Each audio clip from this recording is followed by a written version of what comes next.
que tu restes muet sur la terre, mais je voudrais que tu te connectes au ciel. Et que le ciel se déchire sur toi. Parce que tu auras disposé ton cœur, parce que tu auras disposé ton esprit à recevoir. Je te fais confiance.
Samuel 16, 11 à 13.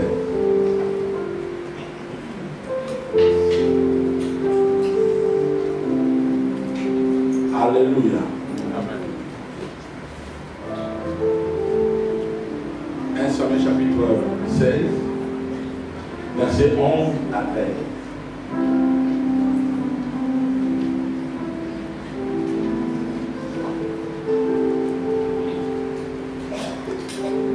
Nous on lit dans 1 Samuel chapitre 16, verset 11 jusqu'au verset 13. Honorons la parole de Dieu avec respect. Nous voulons lire dans le livre de 1 Samuel 16, versets 11 à 13. La Bible déclare: Puis Samuel dit à Isaïe, sont cela tous tes fils? Et il répondit, il reste encore le plus jeune, mais il fait perdre les brebis. Alors Samuel dit à Isaïe, envoie-le chercher, car nous ne nous placerons pas avant qu'il ne soit venu ici. Isaïe l'envoya chercher. Or il était blond, avec de beaux yeux et une belle figure. L'Éternel dit à Samuel, lève-toi, oins-le, car c'est lui. Verset 13.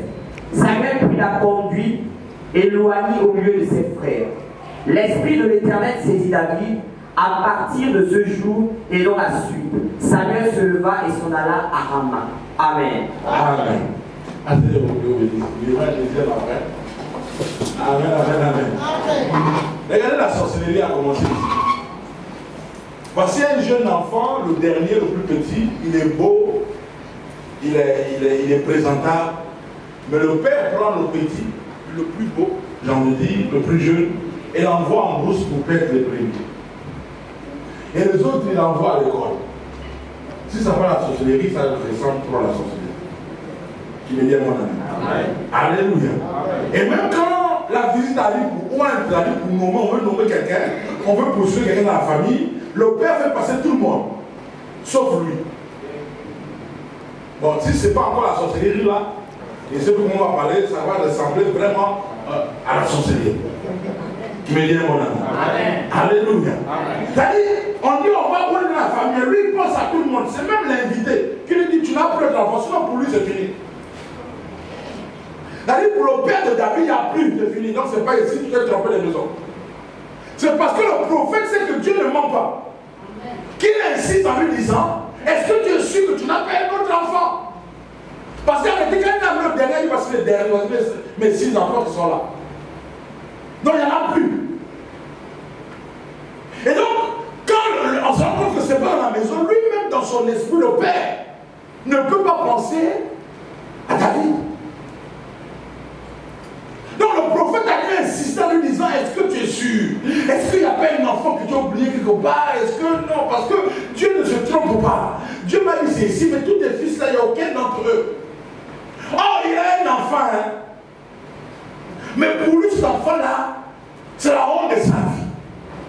Pour lui, cet enfant doit échouer dans sa vie. Pour lui, cet enfant ne doit pas réussir. Pour lui, cet enfant ne doit aller nulle part. Qui veut dire bon amen. Les amis, on parle ici du père de quelqu'un. Et pas seulement lui, mais aussi les frères, parce que les frères étaient déjà grands, ils travaillaient, étaient des fonctionnaires. Personne n'a pu parler au père un jour pour dire papa, quand même le petit, le garder, si tu ne peux pas le garder, donne-moi, je travaille. Moi je suis marié, je vais garder mon petit frère. Donc même dans la famille, personne n'a pensé à David. Pour tous, David va échouer. Qui veut dire mon amen. Alléluia. Amen. Donc, regardez, et le père, et les frères, et même les sœurs, parce qu'ils étaient les sœurs, avec les filles, je veux dire. Personne n'a pu penser au monsieur qu'on appelle David. Bon, là, si ce n'est pas encore la sorcellerie, c'est vraiment la jumelle de la sorcellerie. Qui veut dire mon amen. Alléluia. Amen. Et donc la sorcellerie a pour but de limiter quelqu'un dans sa destinée. La sorcellerie vient pour te bloquer et te retarder. Tu veux dire bon amen. Mais écoute-moi, la main qui a pris David de la brousse pour l'amener au palais royal, cette main n'est pas coupée. Cette main est toujours présente. Et cette main est capable de prendre quelqu'un dans la sorcellerie familiale. et nous positionnons au trône de Jésus. Je lève ma main droite sur la terre. Je déclare dans le nom de Jésus que Dieu te prend de la poussière et il te fait asseoir avec les dons au nom de Jésus.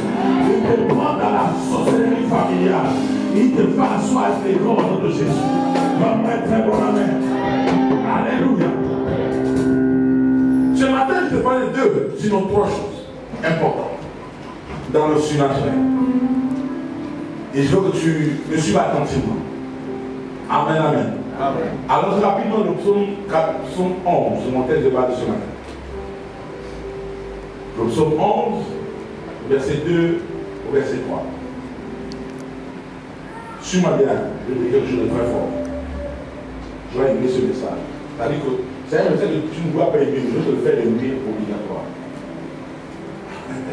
Allez, attends, moi, si je pose ce message de manière ordinaire, tu ne vas pas aimer ça. Je vais le poser de manière très spéciale. Je vais aimer ça. Amen, amen. Amen. Alléluia. Amen. Et des choses comme ça, c'est pas bon, on te fait aimer et puis tu apprécies. Tu as pas compris ça? C'est-à-dire que quelqu'un mange quelque chose que tu n'aimes pas, mais maintenant tu manges ça, tu as envie de manger. Il mange ça tellement avec appétit, tu dis, oh, peut-être tu... Qui veut dire bon âme. Ce sera tellement doux ce matin que toi on ne va pas. Alléluia. Amen. Alors nous apprenons psaume 11, le psaume de David, verset 2 à 3. Je lis la parole de Dieu dans le livre du psaume 11, verset 2 à 3. C'est ça mon texte de base. Honorons la parole de Dieu étant donné que ce texte de base. La Bible déclare, car voici les méchants bandent là. Oui. Ils ajustent leurs flèches. Les sorciers, ils font ça. Oui, vas-y. Ils ajustent leurs flèches sur la corde. Oui. Pour tirer dans l'ombre sur ceux dont le cœur est droit. Quand les fondements sont renversés, oui. Le juste que ferait-il? Amen. Amen. Assez.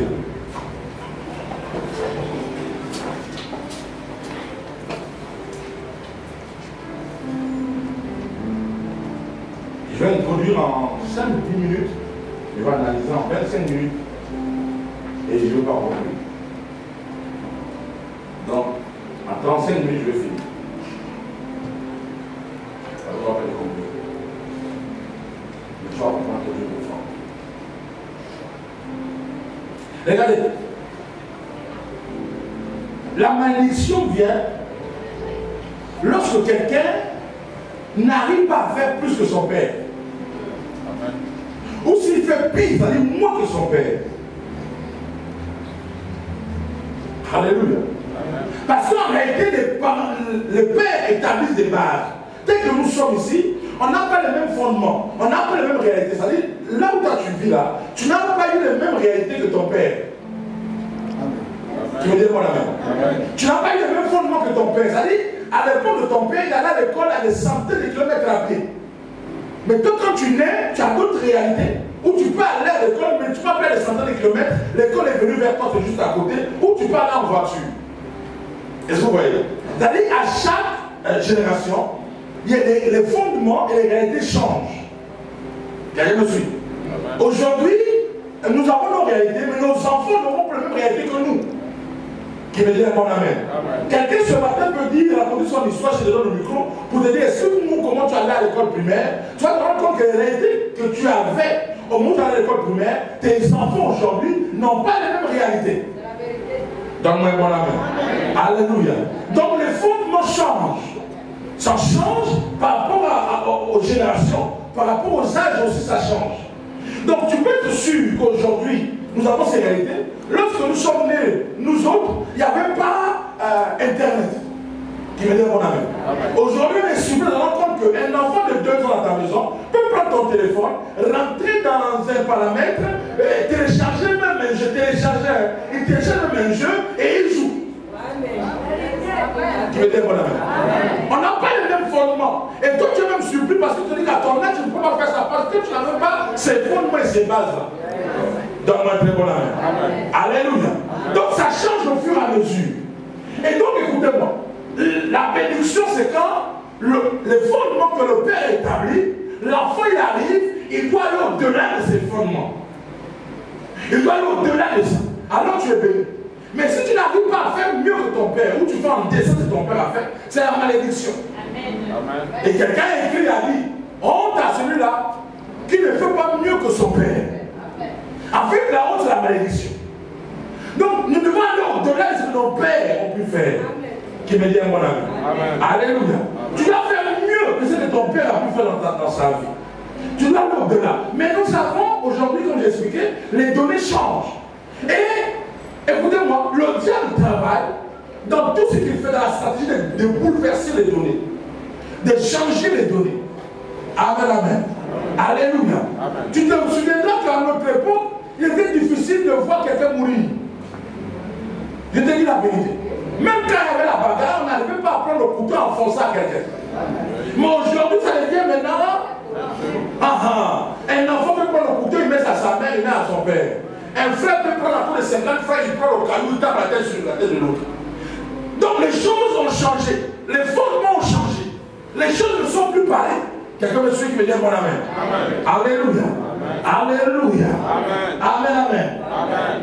Donc, ça c'est la ruse du diable. C'est-à-dire, il vient pour attaquer les fondements. Il détruit nos fondements et il établit d'autres fondements. Et ce fondement-là vient pour détruire.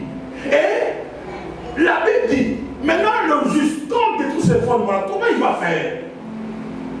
Les fondements que nous avons n'existent plus. Ces fondements ont été détruits. Maintenant le juste dans ça. Et je suis en train de t'expliquer que c'est qui le juste dans ça? C'est-à-dire de rendre compte que à l'université, par exemple, le professeur qu'on n'aime pas, c'est le professeur qui refusait de prendre un peu d'argent.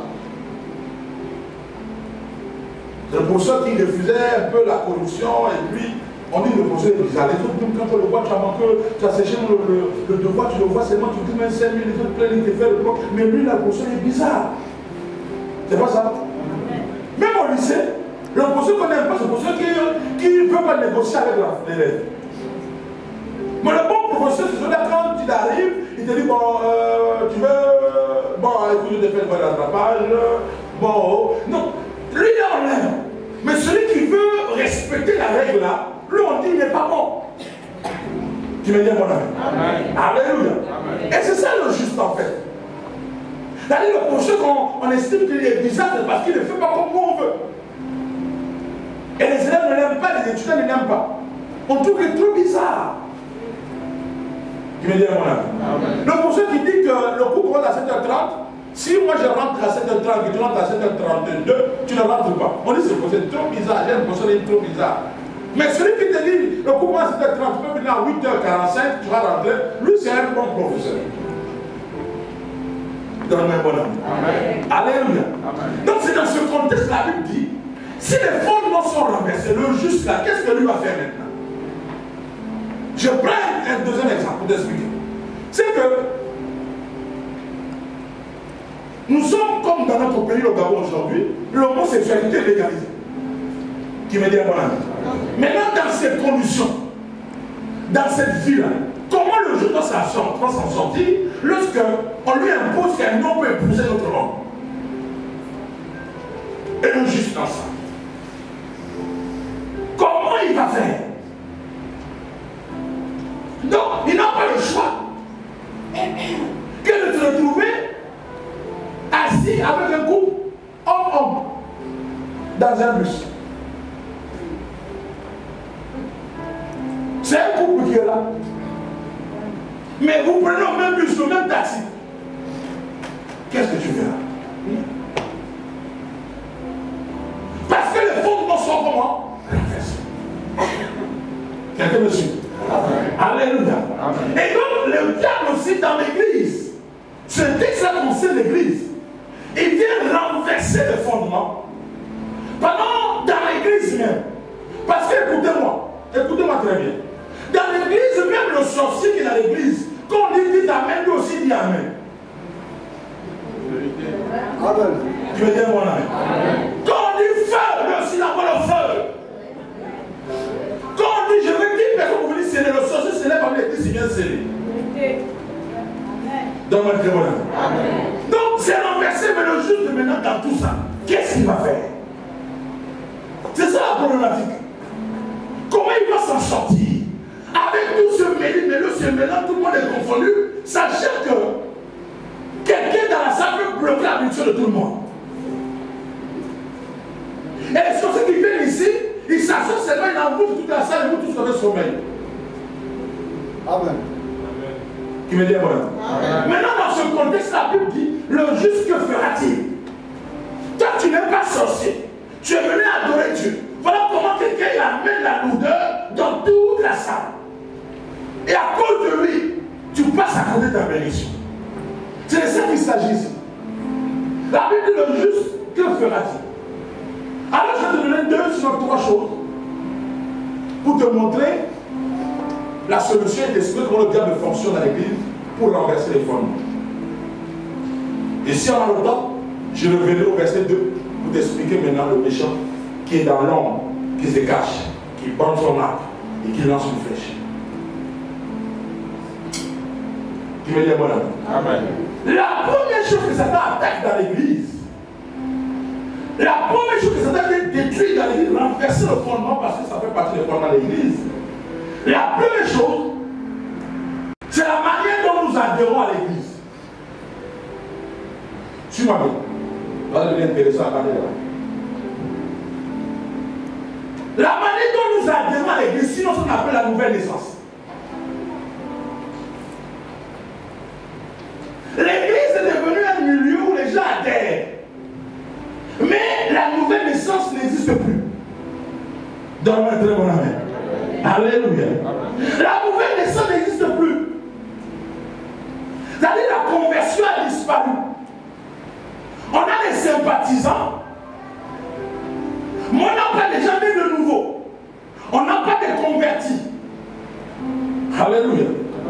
On a des gens nés de nouveau, mais on n'a pas de convertis. Ils viennent à l'église. Mais la nouvelle naissance n'a rien d'eux. C'est-à-dire qu'on a des bons chants, des bons prédicateurs. On a des gens qui ont de belles voix. On a des gens qui prient bien, des bons prieurs. Mais qui ne sont pas nés de nouveau, qui n'ont pas connu la nouvelle naissance. Ce sont des sympathisants. Ils adhèrent à une assemblée et ils sont nombreux. Alléluia. Amen. Ils viennent. Ils peuvent chanter pour Dieu. Ils peuvent adorer Dieu. Ils peuvent prêcher la parole. Ils peuvent prier et faire des jolies prières. Bien articuler les mots. Avec des versets bibliques à l'appui. Mais ils n'ont aucune conversion. Dieu n'est pas en eux. Jésus n'est pas en eux. Ils ne sont pas nés de nouveau. Qui veut dire bon amen. C'est-à-dire, ils sont des bons sympathisants. Quelqu'un me suit? Alléluia. La chose de Dieu même n'existe pas. C'est-à-dire qu'ils n'ont pas atteint la dimension de la nouvelle naissance. Mais ils sont dans l'église. Ils participent. Ils paient leurs dîmes, ils paient les offrandes. Alléluia. Ils participent. Parce que, écoutez-moi, ce qui a fait de nous ce que nous sommes, prophètes et pasteurs, ce qui a fait de nous ce que nous sommes aujourd'hui, ce ne sont pas les services qui veut dire bon amen. C'est la nouvelle naissance. C'est la nouvelle naissance qui t'amène à être une nouvelle personne. Qui veut dire bon amen. Alléluia. Nous étions dans le passé, on n'était pas connus. On ne nous saluait pas dans la rue. On ne nous respectait même pas. Mais par la nouvelle naissance, tu deviens une autre personne qu'on te salue maintenant avec respect. Qui veut dire bon amen. Ce n'est pas les services. Ce n'est pas le fait de bien chanter ou d'avoir une bonne prédication qui fait que tu es soigné de nouveau. Donc le diable travaille pour renverser ce fondement. Il détruit le fondement de la nouvelle naissance ou de la conversion. Parce qu'il sait que si, dans l'église, les gens se convertissent, les gens sont nés de nouveau, lui il est perdant. Et donc le diable travaille dans un domaine où il vient dans l'église et il renverse la chose. Et il détruit ce fondement qui est important. Alléluia. Amen. Il détruit ce fondement qui est important. Il renverse le fondement de la nouvelle naissance. Et nous avons beaucoup de gens d'église qui peuvent arriver, mais qui n'ont rien de Dieu. Alléluia. Amen. Parce que les amis, écoutez-moi. Le christianisme n'est pas une religion. Je reprends, le christianisme n'est pas une religion. Mais le diable va amener le christianisme à une religion comme l'islam, comme le bouddhisme et comme tous les autres. Le christianisme n'est pas une religion. Le christianisme est une relation. Qui me dit amen. Le christianisme est une relation et non une religion. Et ce qui fait qu'aujourd'hui, le fondement de la nouvelle naissance étant renversé, le christianisme tend vers la religion. Voilà pourquoi les chrétiens qui peuvent ici être dimanche aussi au culte, quand on a fini le culte, ils peuvent se retrouver au cimetière, en train d'adorer leur mort, de donner de la nourriture, de donner des boissons à leur mort. Et ça ne leur dérange pas. Pour eux, c'est normal. Donc, on est en train d'aller et rentrer dans la religion, parce que le diable, qu'est-ce qu'il fait? Il vient pour détruire, pour renverser. Suis-moi attentivement. Le fondement est le juste est maintenant perdu. Parce que s'il sait que si le fondement demeure et que le juste demeure dans ce fondement, le diable a échoué dans la vie de tout le monde. Qui veut dire bon amen. Donne-moi la main très bien. Et donc le christianisme n'a rien à voir avec la religion. Le christianisme est une relation avec Jésus-Christ. Qui veut dire bon amen. Je te dis que ce qui a fait de nous prophètes aujourd'hui, c'est parce qu'on a eu une relation avec Jésus-Christ. Cette relation-là, elle se traduit par la nouvelle naissance. C'est par la nouvelle naissance que nous rentrons dans la relation avec Jésus-Christ. Donc si quelqu'un ne rentre pas dans la nouvelle naissance, ils n'ont qu'une relation avec Jésus. Voilà pourquoi l'église est remplie du monde. L'église est remplie des gens, mais qui n'ont aucune relation avec Jésus, qui ne sont pas nés de nouveau, qui n'ont pas connu la conversion, et ils sont venus de religieux. Et nous avons l'impression qu'en tant que religieux, les choses ne marchent pas. Nous prions, Dieu ne répond pas. Nous demandons, Dieu ne donne pas, parce que nous sommes dans une religion. Or, Dieu dit non, le christianisme n'est pas une religion, c'est une relation personnelle, une relation intime entre vous et moi, une relation intime entre un époux et son épouse. Maintenant, le diable vient dans l'église et il vient pervertir ces choses. Il dit non, il faut comprendre que c'est comme l'islam, c'est comme les gens qui font le bouddhisme, c'est comme les sectes. On peut venir à l'église, mais on peut aussi continuer à danser la tradition. On peut venir à l'église, on peut aussi continuer à porter les deux. On peut venir à l'église, on peut continuer à faire des choses bizarres. On peut venir à l'église, on peut continuer à adorer les morts. Et on accepte ça et on tombe dans la religion. Amen. Donne-moi un bon amen. Or, le christianisme n'a rien à voir avec la religion. Quelqu'un me suit? Amen. Et c'est là où le diable a eu l'église. Il nous a conduits dans la religion. Et nous avons accepté d'être des religieux. Ainsi nous voyons l'église. Les gens qui n'ont plus le temps d'intimité de prière avec Dieu, qui n'ont aucune relation avec Dieu, qui ne connaissent même pas Dieu. Et ils sont là dans l'église. Ils paient leurs dîmes, ils paient leurs offrandes, ils chantent, ils prêchent, ils font le protocole, mais ils ne sont pas nés de nouveau. C'est-à-dire qu'ils n'ont aucune relation avec Dieu. Dans ce cas, frère, tu ne t'attends à rien de la part de Dieu. Si tu veux attendre quelque chose de la part de Dieu, sors de la religion, rentre dans la relation. Quelqu'un m'a pas donné un bon amen. Et si tu veux recevoir attendre quelque chose de Dieu, sors de la religion, rentre dans la relation. La religion fait en sorte que, comme on allait à l'époque à l'église catholique, tu peux venir à l'église et le soir tu vas dormir chez ton copain. Tu peux venir à l'église et à midi tu vas boire ton vin. Tu peux venir à l'église et même à l'église là, tu viens avec ta copine. Ce qu'il faisait de la religion, c'est quoi? Comme on allait à l'époque à l'église catholique, on disait, j'ai oublié comment on appelle les veillées de Noël. Les veillées par exemple pour la Pâque, les veillées de Noël, j'ai oublié encore ça. Ou les chemins de croix ou tout ça. On faisait ça. Mais quand on partait, c'est pas pour prier Dieu. On allait chercher les petites. Amen. Qui veut dire bon amen. C'est ça la religion. Et c'est pas mauvais. Qui veut dire bon amen.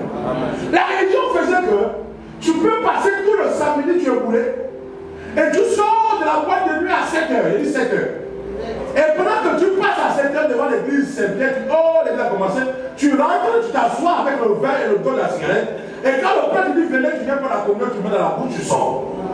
Moi, je ne dis pas, j'ai fait ça. Donc, je suis bourré à zéro pour dire, oh, on va lever le corps, c'est dessoulé, oui. Allons boire la communion. Et on est bourré à zéro et on va pour la communion. Et on se met dans le rang. Et tu es bourré à zéro. Et tu ouvres la bouche. Le vieux père même. Et quand tu mets là l'autre, vous sortez tout droit au repas des choses. Et c'était normal, c'est pas un péché. C'est normal. C'est ça la religion. Et regardez les amis, nous, le christianisme, on est tombé dedans. Même nous, l'église de réveil, on est tombé dans cette religion. Combien de personnes ne le font pas ici ce matin? Combien de personnes ont passé la nuit dans les bois de nuit, ils rentrent ici, ils brossent seulement les dents et ils sont un moment mentolé. Et tu viens ici à l'église. Combien ne le font pas? Là où tu es venu ce matin, tu as dormi avec hier. Je veux dire mon nom. Combien ne le font pas? Et ça ne te dérange pas, ça ne te dit rien. Tu adores Dieu. Tu es un religieux. Tu veux dire mon nom? Combien ne le font pas? Là où tu es assis ici, quand on va finir ici, tu vas tomber ta tête sur le marabout. Et ça ne te dérange pas. Ça veut dire qu'on est tombé dans la religion.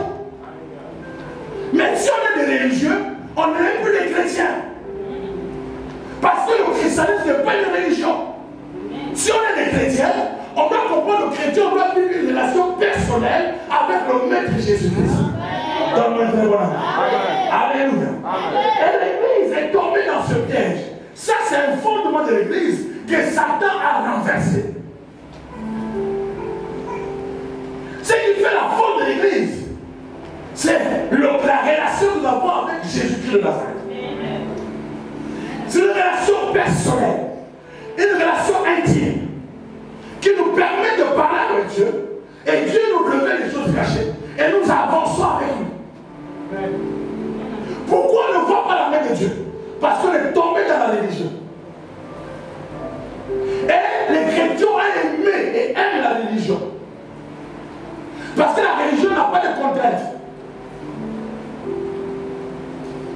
Tu veux dire mon nom? Et les chrétiens ont adopté la religion. Combien de personnes ici, les amis, sont des païens dans leur maison? Combien de personnes ici ont la capacité de témoigner Jésus? Alléluia. Voilà ce que je dis aux gens. Tu peux avoir le numéro de téléphone du maire de l'IBV. Tu peux rentrer dans le numéro du ministre. Mais moi j'ai Jésus. Qui veut dire mon amen? Moi j'ai qui? J'ai Jésus. Jésus est plus que le maire. Jésus est plus que le gouverneur. Jésus est plus que le ministre où tu rentres. Moi j'ai Jésus. Tu peux avoir ce que tu peux avoir, mais moi j'ai Jésus. Pourquoi? Parce que Jésus est le patron de l'or et de l'argent. Si moi j'ai Jésus, j'ai l'or et l'argent. Si moi j'ai Jésus est le patron de toutes les relations. Ça veut dire que moi aussi j'ai de bonnes relations. Tu veux dire mon amen? Dis, j'ai Jésus avec moi. Dis ça à ton voisin. Dis voisin, moi j'ai Jésus. Dis voisin, dis avec, regardez. Ça se voit dans la main dont tu parles. Là où tu es là, et que tu as le numéro personnel à dire mon numéro, tu as le bien avec fierté. Tu joues avec moi. Moi j'ai le numéro là. Moi je l'appelle. Allez le faire déjà.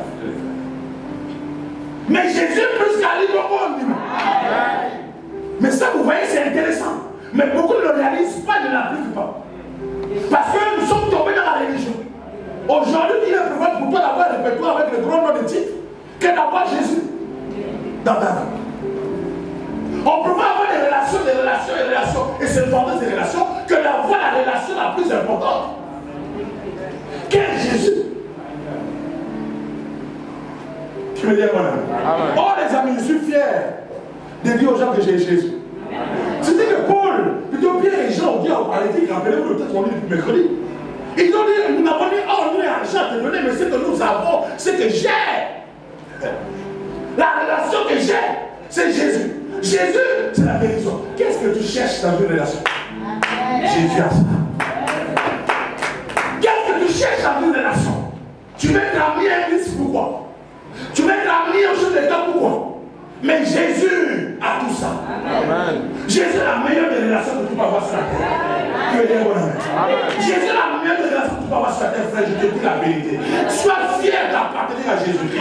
Sois fier d'être servant de Dieu. Sois fier d'être serviteur de Dieu. Sois fier d'être un enfant de Dieu.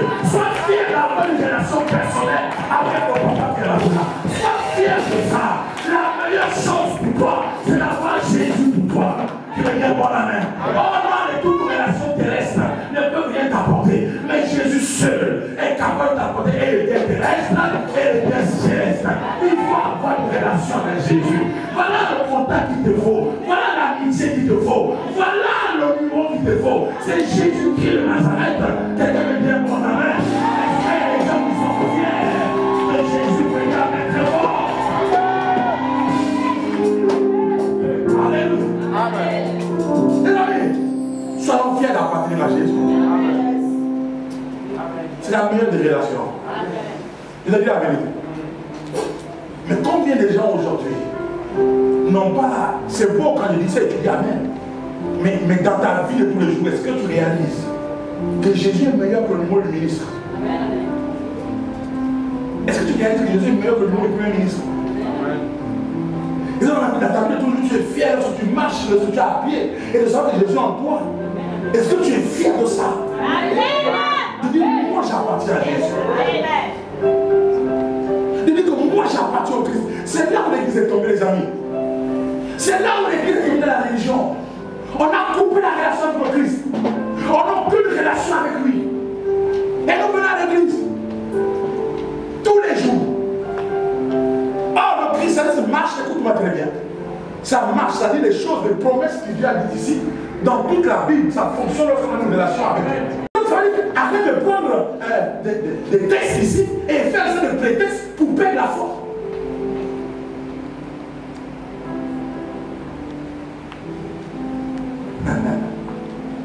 Tu prends un texte ici qui ne tient pas. Et tu perds. Parce que tu n'as aucune relation, frère. Je te dis, ce qui a fait de nous autres prophètes de l'Éternel, qui écoutent la voix de Dieu, qui peut te dire ce que Dieu dit sur toi, ce n'est pas les services, c'est la relation. La relation avec Christ va te positionner. La relation avec Christ va t'établir. La relation avec Christ va t'enrichir. La relation avec Christ va te guérir. Pourquoi on chasse les démons, on attaque les sorciers? Parce qu'il n'y a plus de relation avec Christ. Et comme on n'a pas de relation avec Christ, on est obligé d'arrondir les âmes en coupant les liens à la personne des autels. Sinon, il n'y a personne qui passe près de la croix et qui reste avec les autels de la sorcellerie. Et qui est sorti là avec les liens de la famille. Il n'y a personne. Même Lazare, il était mort avec les bandes autour de lui. La Bible dit quand il a rencontré Jésus, quand il a entendu sa voix, on va en arriver, mais quand il a entendu sa voix, qu'il a rencontré le maître, les liens, tout, on a enlevé. Pourquoi on coupe les liens? Parce qu'ils n'ont aucune relation avec eux. Et comme il n'y a pas de relation, on use notre pouvoir en tant que serviteur de Dieu, des fils de Dieu, pour essayer de te contenter. Et si toi tu peux avoir une relation avec ce maître, l'or et l'argent appartiennent. Le mariage, c'est lui qui a le mariage, c'est le mariage. Les enfants, c'est lui qui dort. Tu veux dire mon ami? Qu'est-ce que tu veux? Les voyages, c'est lui qui a créé toute la terre. En lui, il n'y a pas de frontières. Je ne sais pas ce que tu es en train de chercher. Le papa là, il te souhaite avoir une relation avec lui. Et c'est fini. Oh, allez, je n'ai pas à vous comprendre. Aujourd'hui, nous sommes prêts à être amis d'Ali Bongo, même sur l'insulte. Oui, oui. Il dit, oh, tous les Gabonais l'insultent. Mais il n'y a pas un. Si tu appelles en secret, et tu dis, bon, maintenant tu peux comme le pays, on va partager le pays. Tu vas dire non. Tu vas prendre les buts, tu vas me dire à tes autres, non, moi je n'ai pas le président qui arrange le pays. Tu as pu les prendre. Hein? boîte pour avoir la relation avec le président, pour avoir la relation avec un ministre, avec un DG, On veut t'amener du DG. Parce que tu as le DG, tu vois les faveurs du DG. Il peut t'envoyer en mission à l'extérieur. Et la mission peut te payer beaucoup d'argent. On veut t'amener du ministre de l'Habitat pour nous donner des maisons là. Pour nous construire, on a un terrain. Vous voyez un peu comment c'est qui guide nos relations. Moi, on te dit, il y a un monsieur. Tout ça là, c'est en lui. Et c'est lui qui gère même le DG que tu veux être ami avec lui. Et c'est même une relation avec lui. Tu es capable de le faire. Alléluia. Voilà pourquoi Dieu nous laisse face à nos relations qui nous déçoivent toujours. Ainsi, tu as le numéro de téléphone du Premier ministre. Tu peux appeler, il faut que la journée décrochera. C'est vrai. Tu lui envoies le message, il a lu, il ne répond pas. Et Dieu nous laisse face à nos relations. Pour dire, bon, comme tu as la foi en tes relations, va dans tes relations. Le jour que ça marche, gloire à Dieu. Le jour que ça ne marche pas, c'est ton problème. Débrouille-toi. Voilà pourquoi tu as l'impression que tout pour toi. Tu dois insister, c'est normal. Tu fais ça de manière charmante. Tu dois insister. Même quand tu insistes, parfois ça ne marche pas. Et tu te décourages. Tout ce que tu peux faire, c'est de vanter seulement que tu as le numéro de X. Mais tant que tu connais le jour que tu as un problème, tu l'appelles, tu décrocheras. Donne-moi un bon amen. Toi, tu sais ça. Que le jour que tu as un problème, tu vas l'appeler et te décrocheras. Mais tu peux demander là-bas son numéro. Les amis, Jésus te propose d'être ton ami. Jésus te propose d'être ton ami. Que tu aies une relation personnelle avec lui. Et ce fondement-là, Satan a renversé ce fondement. Deuxièmement, pas de finir par le numéro 2.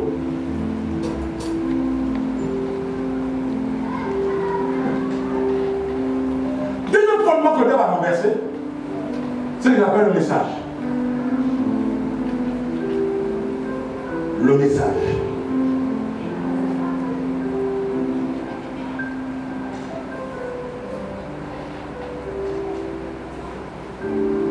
Le message. Le message, c'est ce qu'il appelle la bonne nouvelle. Ce message aujourd'hui, Satan l'a renversé. C'est un fondement. C'est le message. Alléluia. Amen, amen. Amen. C'est le message. Nous avons des églises, écoutez-moi très bien, je le dis à haute voix. Nous avons des églises qui sont remplies d'émotions que de transformations. C'est-à-dire qu'il y a plus d'émotions que de transformations dans nos églises. Il y a plus d'émotions que de transformations dans nos églises. Pourquoi? Parce que l'église fonctionne avec des messages qui ont les émotions. Or, l'émotion ne transforme pas. L'émotion fait transpirer. C'est la parole qui transforme. C'est l'onction qui transforme. Qui va dire bon amen. L'émotion nous fait transpirer. Nous fait frémir. On a perdu le message de la bonne nouvelle. C'est quoi le message de la bonne nouvelle? C'est Jésus-Christ. Né. Jésus-Christ mort. Jésus-Christ ressuscité. Jésus-Christ qui est venu. Ce message n'est plus dans l'église. C'est un fondement que Satan a renversé. Ainsi dans l'église, le juste est perdu. Parce que dans l'église, on fonctionne des messages d'émotion.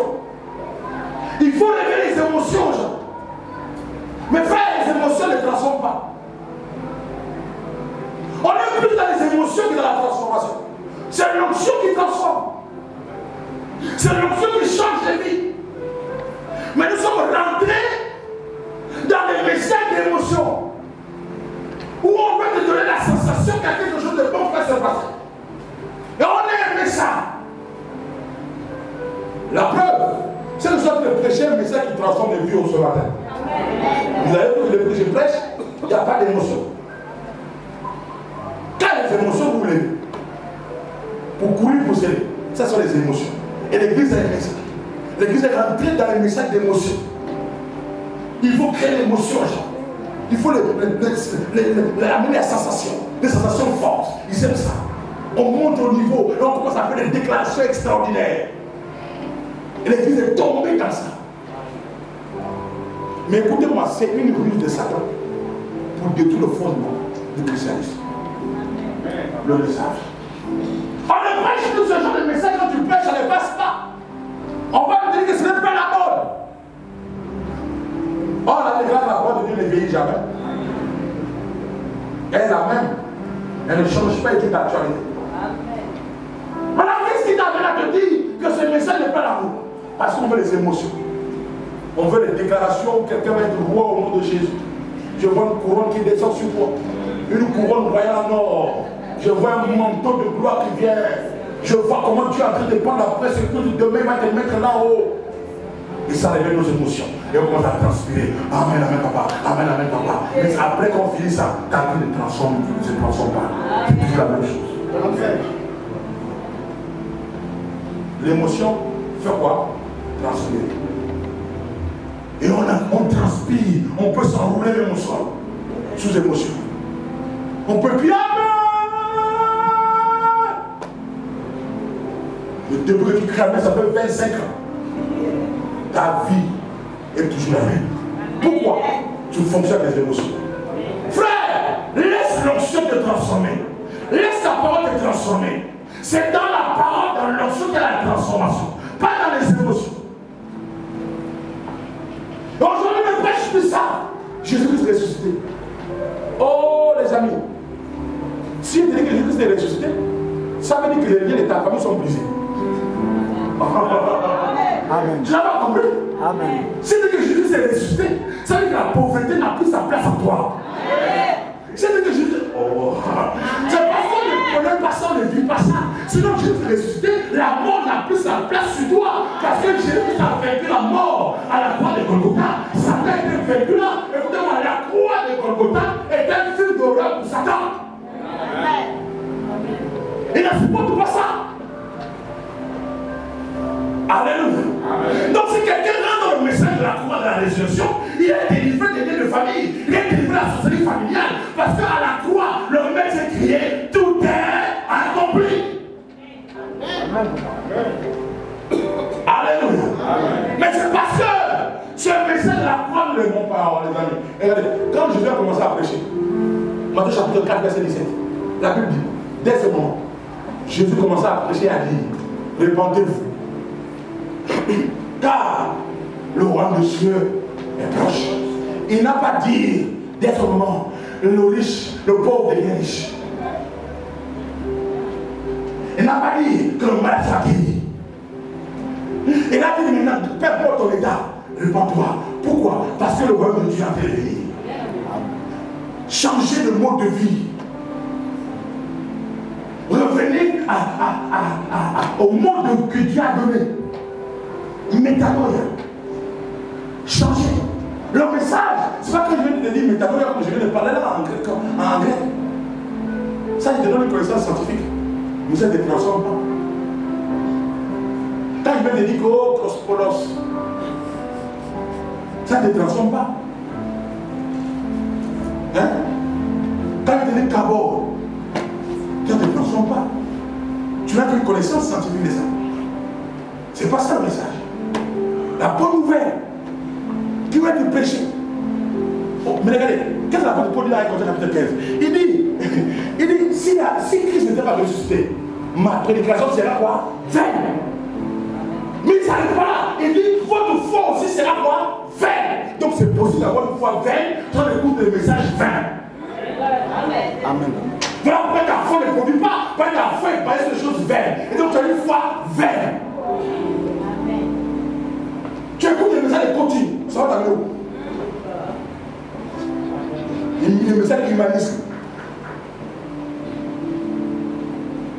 Le savoir-vivre. Ça ne transforme pas.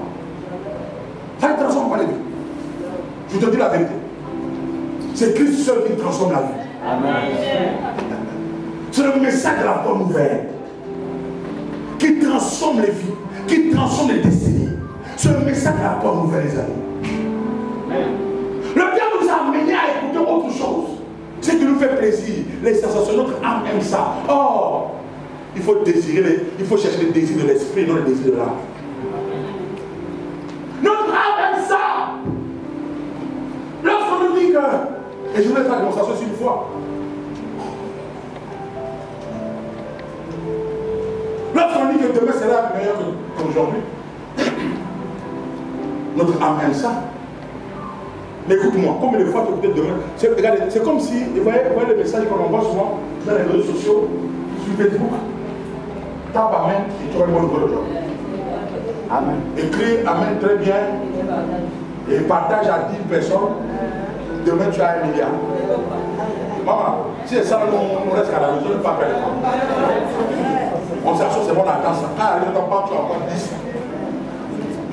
Et c'est ça que les chrétiens aiment. Ouais, je vous dis ça, on dit que vraiment, mais vous aimez ça. Parce que c'est la même chose qu'on envoie sur les messages là-bas. C'est la même chose que les pasteurs font à l'église et vous aimez. Vous courez. Les 10 premières personnes vont faire ceci, c'est fini. Oh, mais tu ne laisses pas la parole te transformer. La bonne nouvelle, le message de Jésus-Christ, le message de la résurrection, le retour de Jésus. Tu ne laisses pas ça. C'est ça là qui transforme. Oh, mais il dit ceci, Hébreux chapitre 4. Il dit cette bonne nouvelle. C'est du message. La bonne nouvelle, c'est quoi? Jésus-Christ est ressuscité. Jésus-Christ est enlevé et revient. Il dit cette bonne nouvelle. Cette bonne nouvelle qui a été prêchée nous a transformés, mais à eux, dans leur cerveau. Donc c'est la bonne nouvelle qui transforme les amis. C'est la bonne nouvelle qui transforme. C'est le message de la mort, de la résurrection de Christ. Le sang coulé à la croix de Golgotha. C'est ce message qui transforme. Si quelqu'un a compris ce message, sa vie est changée. Sa vie est transformée. Qui me dit à mon ami? Oh, Jésus-Christ est ressuscité dans les morts, mais tu peux être malade. Parce que par ses électricité, nous sommes guéris. Qui me dit à mon ami? C'est ce message-là qui nous fait du bien. C'est ce message que tu dois entendre, qui doit remplir ton âme, ton esprit. C'est ce genre de message. De comprendre que par la mort de Jésus, tu as la victoire sur le péché. Par la mort et la résurrection de Jésus, tu as la victoire sur la mort. Par la mort et la résurrection de Jésus, tu as la victoire sur les échecs. Par la mort et la résurrection de Jésus, tu as la victoire sur le célibat. Que Dieu très bonne main. J'annonce à quelqu'un que Jésus-Christ est mort et ressuscité dans ta vie au nom de Jésus. Qu'il est mort, ressuscité dans ta maison au nom de Jésus. Je parle ta bien moi la main. Je me donne la main très fort. Jésus-Christ est mort et ressuscité. C'est ça le message. C'est ça la parole du plus fort. Lorsque tu as compris ça et tu commences à vivre ça, je te dis la mort te quitte, le péché te fuit, la pauvreté s'éloigne, la maladie commence à régler, parce qu'on se rend compte qu'on a affaire à quelqu'un qui a compris la bonne nouvelle. Je te dis la vérité, la même bonne nouvelle que Pierre a écoutée, et Pierre est capable de gagner quelqu'un. Je te donne ce que j'ai reçu, cette bonne nouvelle te pénètre, tu peux transformer la vie d'un homme, transformer la vie d'une femme, ce qui t'amène de fort, la bonne nouvelle te pénètre au nom de... Donnez-moi la main. C'est ça la bonne nouvelle.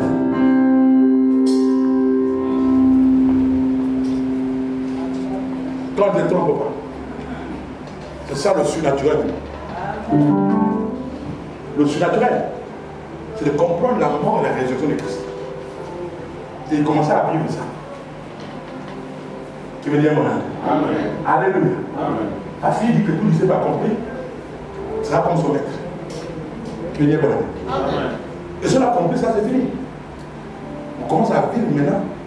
C'est notre maître avec. Alléluia. Quand on a marché dans la gloire, et on peut maintenant commencer à parler des carottes.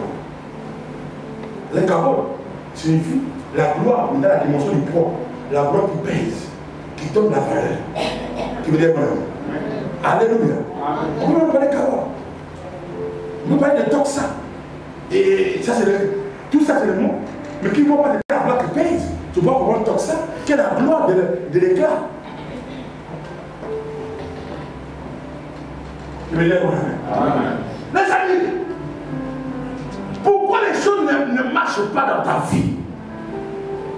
C'est parce que ces deux fondements ont été renversés. Je te dis la vérité. Ainsi, on est devenu des religieux. Et les religieux, ils marchent avec quoi? Les émotions.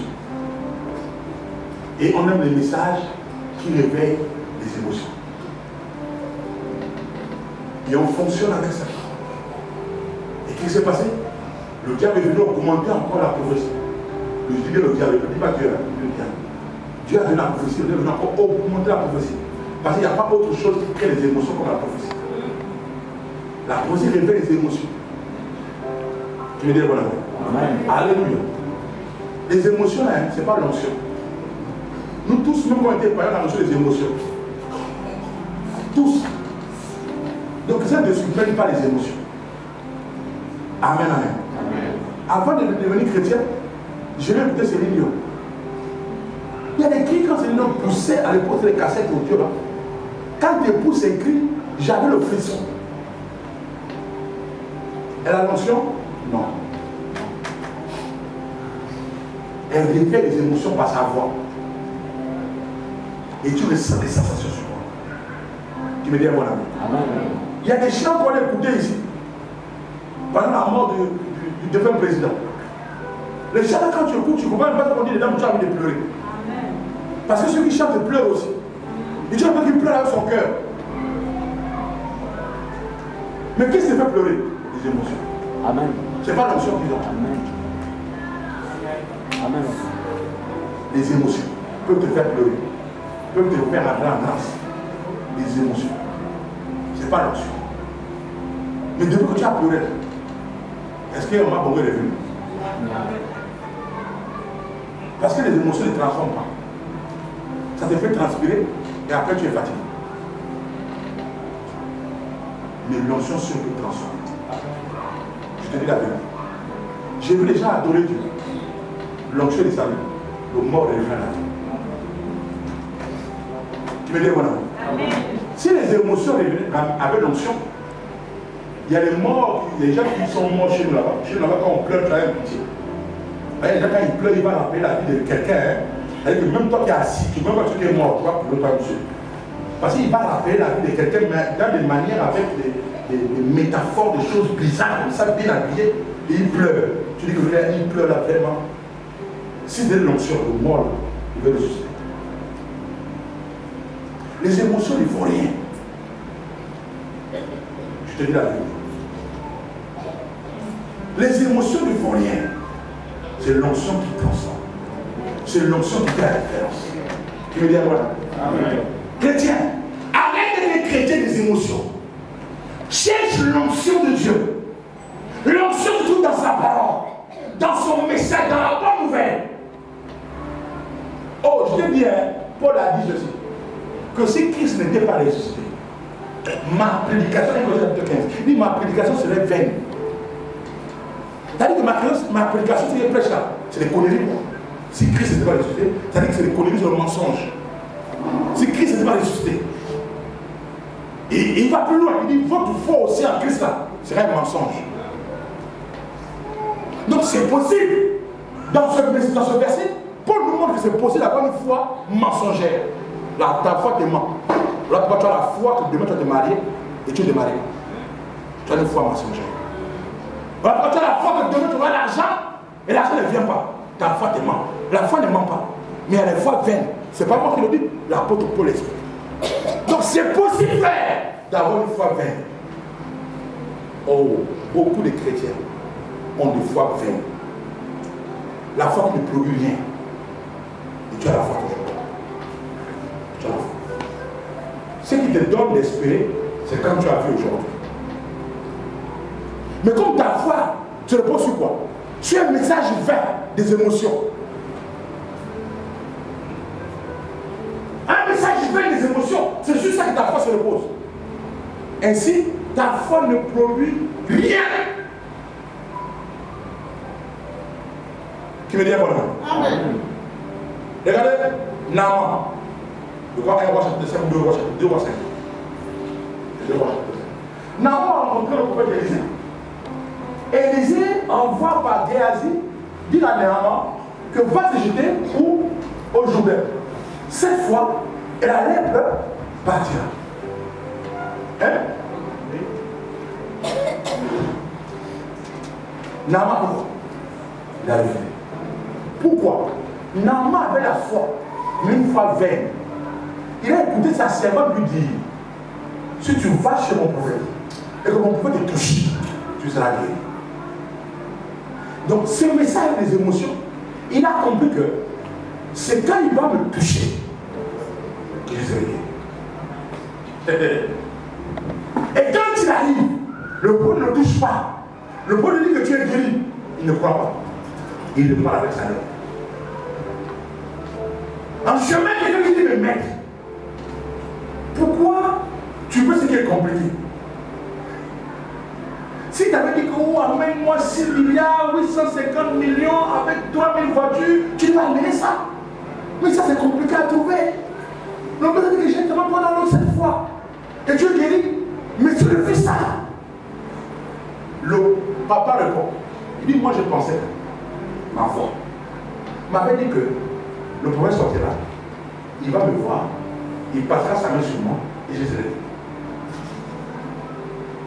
Ainsi, je peux te dire qu'au nom de Jésus, par le sang de Dieu, tu rentres chez toi, la maladie a disparu. Tu ne crois pas. Pourquoi? Dans tes émotions, les messages que tu as écoutés, que si moi je pose ma main sur toi, ma main là, et je touche, ta vie a changé. Et tu as pris ce message des émotions, et tu as retenu ça. Et ta foi est basée sur la main de l'homme de Dieu. Et non sur la croix de Golgotha. Et si tu peux passer à côté de ta bénédiction et ton miracle. Pourquoi? Une foi vaine. Une foi mensongère. Ainsi, combien de chrétiens tu connais qui ont abandonné la foi, qui ont fait l'église, parce que ces attentes de Dieu n'ont pas vu. Ils avaient la foi. Pendant le temps qu'ils étaient avec nous, ils avaient la foi. Ils ont cru. Mais c'est une foi mensongère. Qui veut dire mon amen. Amen. Alléluia. Amen. Et il y a qui vient à mon bureau ici. J'envoie pour lui dire que de rentrer à la tête de guérir, la personne ne parle de ça, de papa n'est pas sérieux. Il m'a fait venir à 9h. C'est pour dire à 17h que je suis guéri. Je ne l'ai même pas vu, hein. Je ne l'ai même pas vu. Une fois vaine. Une fois vaine. Voilà pourquoi ça ne produit pas. Et tu te trompes tous les jours dans ta foi. Et depuis que tu es chrétien, tu n'as même pas encore eu un seul témoignage. Et l'autre témoigne, toi tu n'as rien. Ta foi est basée sur moi. C'est un discours vain. Un discours persuasif. On te persuade avec des jolies tournures, avec des jolis messages. Je prêche ça aussi. Mais je ne peux pas te prêcher sur ça. Il faut te donner la base. C'est ça la base. Tu me dis mon amour. Celui qui a ce message, maintenant, là, il peut pousser et avancer. C'est-à-dire que celui qui a ce message, qui a compris qu'il y a des fondements qui ne doivent pas être ébranlés dans sa vie, et qui a basé sa force sur ces fondements-là, lui, il peut maintenant, au travers des émotions, réveiller l'onction. Parce que les émotions réveillent l'onction. Mais il faut avoir la base. Rappelez-vous, Jésus a pleuré. Hein? Quand on a dit que Lazare est mort, Jésus pleura. Les émotions ont envahi Jésus, il a pleuré. Mais quand il a pleuré, qu'est-ce qui s'est passé? Il a dit maintenant, l'onction s'est réveillée.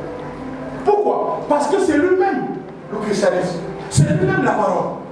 Donc si ces choses sont en toi, et quand tu prêches des émotions, l'onction va jaillir. Mais pourquoi tu prêches des émotions, l'onction ne jaillit pas? Parce qu'en toi, il n'y a pas la parole. Il n'y a pas Christ. Il n'y a pas. Sinon, tu peux avoir Christ, hein, et puis mener avec que tu mènes. C'est pas possible. Tu peux être en relation avec Christ et avoir la vie que tu mènes là. C'est pas possible. Donc Christ n'est pas encore. Voilà pourquoi même les émotions ne te font rien, il faut te transpirer et te fatigues à la fin. Et ta vie, donc on reprend lundi, toi tu sais que le recommencement, l'éternel recommencement. Donne-moi un bon avis. Qu'est-ce que vous allez dire? Alléluia. Donne-moi la main très fort. Amen, amen, amen. Alléluia.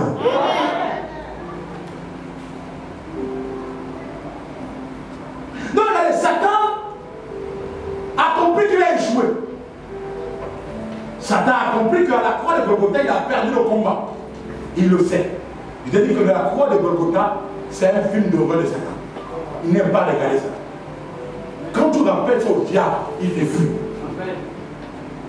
Hein? Il y a des films d'horreur. Même pas des films d'horreur. Il y a même des cours de vidéos qui sont sur Facebook. Quand on te regarde comme ça, là, tu ne peux plus jamais regarder ça. Quand il y a des vidéos comme ça. Ça suffit les réseaux sociaux. Les vidéos bizarres où on te montre des choses, comment tu as peur. Et tu dis, j'ai regardé peut-être une seule fois. À chaque fois, oh non, ne montre pas ça, ne montre pas ça. Pourquoi tu ne montres pas ça? C'est un film d'horreur. C'est la même chose. La croix est comme ça pour Satan. Quand quelqu'un appelle à Satan la mort de Jésus-Christ à la croix de Golgotha, Satan te fuit. Il ne supporte pas ça. Parce que c'est là où il a été vaincu. Donc si Satan a été vaincu à la croix de Golgotha et que tu vis la victoire de Golgotha, dis-moi l'autel de la sorcellerie familiale qui va encore bénir.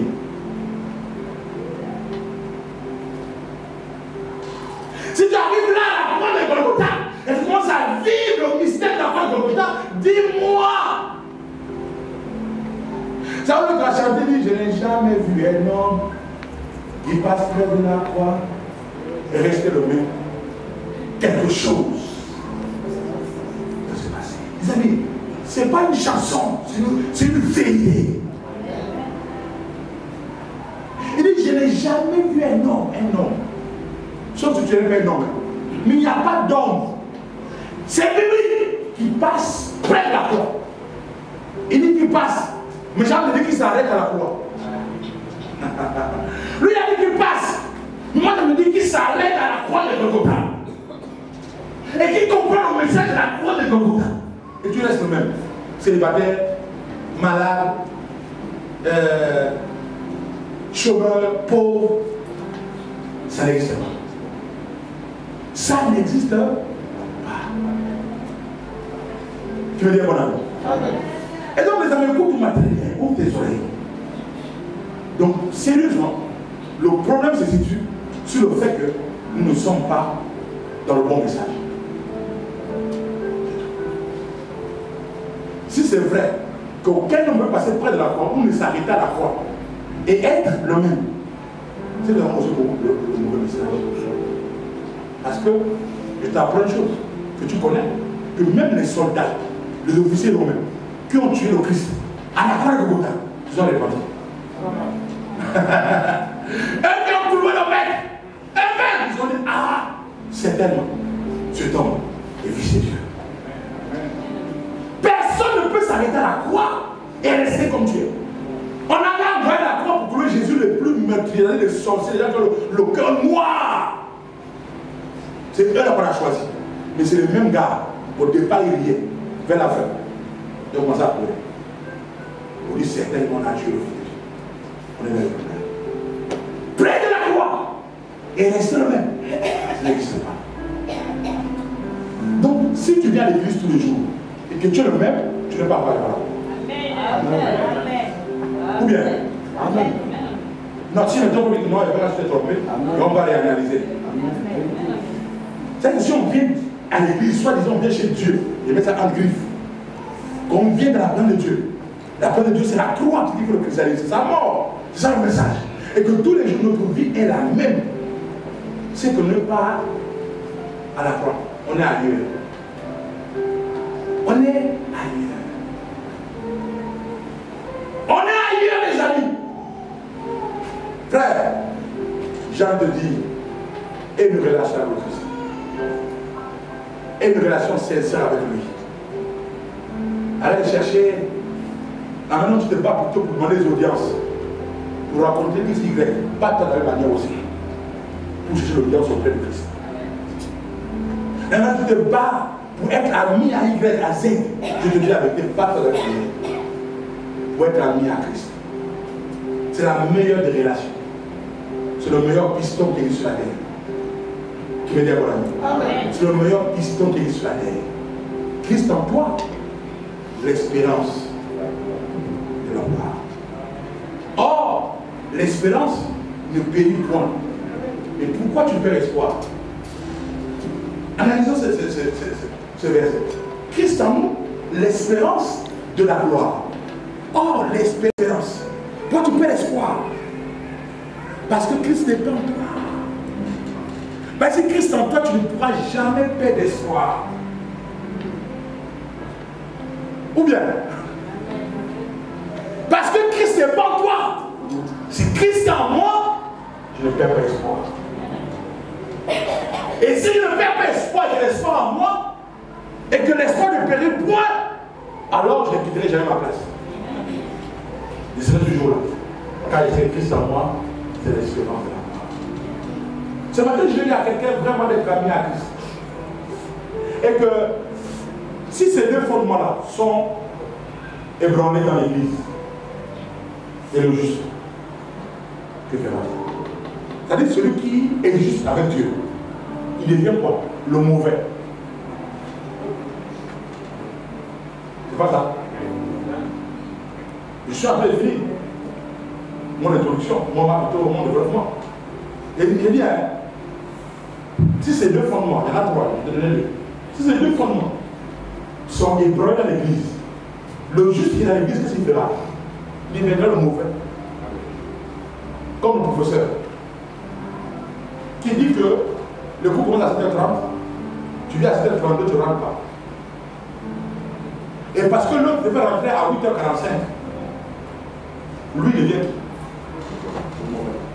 et l'autre le bien. Ce qui fait qu'aujourd'hui, si le pasteur te dit, toi, tu vis dans la fornication, tu le prêches, le pasteur devient mauvais. Prêche, pasteur. Que Dieu mon Amen. Le pasteur devient comment? Mauvais. Le pasteur te dit que tu es dans la fornication, c'est pas grave, pour le micro, Dieu c'est le cœur. Lui, il est bon pasteur. Pourquoi on dit ça? Parce que les fondements sont ébranlés. Voilà pourquoi le juste, comment le juste, qu'est-ce qu'il fait? Qu'est-ce que le pasteur fait? Qu'est-ce que l'homme de Dieu fait maintenant?